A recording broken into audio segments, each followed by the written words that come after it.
Hi hello అండి. ఈరోజు మనం పనసకాయ కోస్తున్నాం. పనసకాయ కోస్తున్నాం ఏంటి అనుకుంటున్నారా? అందులో తొనలుంటే తినేద్దాం అనుకుంటున్నారా? కాదండోయ్, ఇదేంటో మీరే చెప్పుకొని చూద్దాం.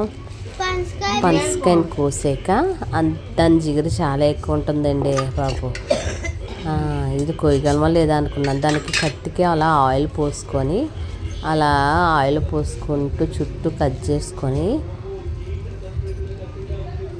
మెయిన్ ఆ జిగురు అంటుకుంటుంది.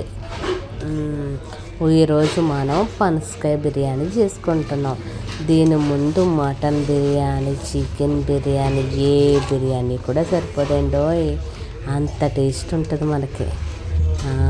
టేస్ట్ తినాలంటే మరి మనం ఆయిల్ బాగా రాసుకోండి ఫస్ట్ చేతులకి.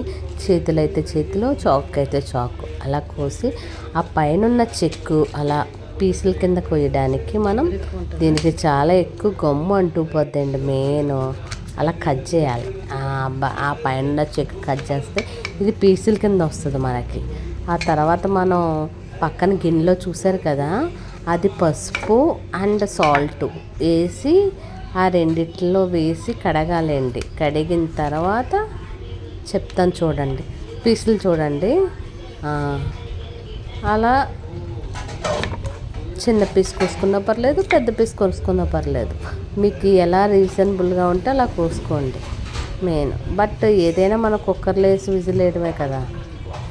వేసి అలా నీటిలో సాల్ట్ అండ్ పసుపు వేసిన నీటిలో దాన్ని కడగాలి మనం. చూడండి పెచ్చు, ఆ పైన ఉన్న పెచ్చు ఎలా కోస్తున్నామో అలా కోసుకోవాలి వాళ్ళకి పెచ్చు.